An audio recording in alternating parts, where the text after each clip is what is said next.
प्रश्न है, यदि कोई राशि 4 वर्षों में चक्रवृद्धि ब्याज पर 3 गुना हो जाती है तो बताओ उसी ब्याज दर पर वह राशि कितने वर्षों में 27 गुना हो जाएगी।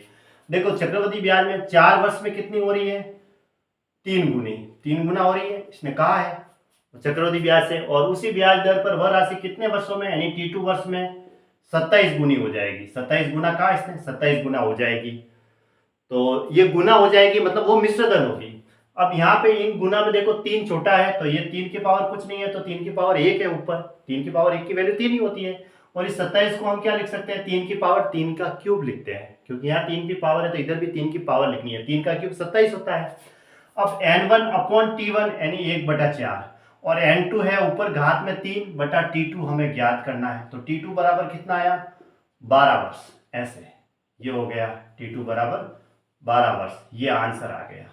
तो ऑप्शन ए राइट है।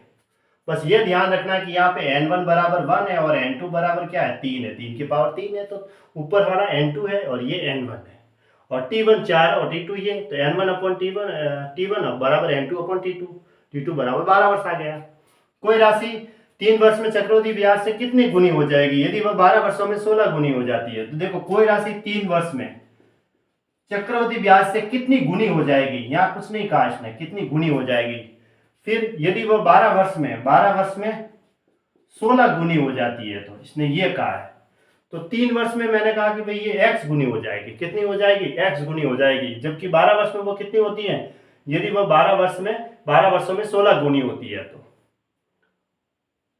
ठीक है, 16 गुनी हो रही है यहाँ पे तो, और यहाँ मैंने x गुनी लिख दिया।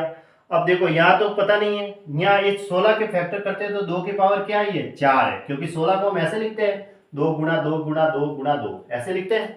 2 की पावर 4 है, 4 गुणा 4 16 होता है, तो 2 की पावर 4 है। तो फिर इसको मैंने लिखा ये 2 की पावर y होगी, क्योंकि मैंने इसको x गुनी लिख दिया यहाँ। फिर हमारा तरीका क्या है, n1/T1 बराबर n2/T2 ऐसे लिखते हैं। n1 की वैल्यू तो y है बटा T1 है यहाँ पे 3 वर्ष, और n2 की वैल्यू यहाँ पे 4 है बटा T2 हमें दे रखा है 12 वर्ष। 3 को इससे काटा 4 बार, 4 को इससे काट दिया तो y बराबर कितना आया, y बराबर 1 आया, y बराबर 1 आया। ठीक है, y बराबर 1 आ गया।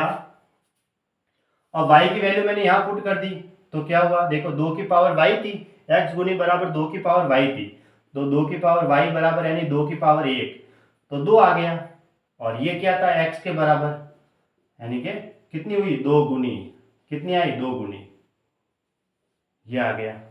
क्यों, यहाँ मैंने y की वैल्यू निकाली, y की वैल्यू यहाँ पुट कर दी, तो 2 की पावर कितनी हो गई, 1, 2 की पावर 1 का मान क्या होता है, 2 ही होता है, यानी कि ये इसको x के बराबर माना था तो ये 2 गुनी हो गई।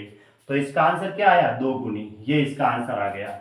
यहाँ ऑप्शन लिखे नहीं मैंने, ये लिखता मैं 2 गुनी, ठीक है, आगे भी और ऑप्शन होते, बी लिखता मैं 3 गुनी ऐसे, ठीक है, सी और डी लिखते हैं आगे। तो 2 गुनी वाला इसका राइट आंसर है। कितनी गुनी हो जाएगी, 2 गुनी, 2 गुनी यानी ऑप्शन ए है। अभी और भी 2 ऑप्शन होंगे लेकिन 2 गुनी इसका राइट आंसर होगा।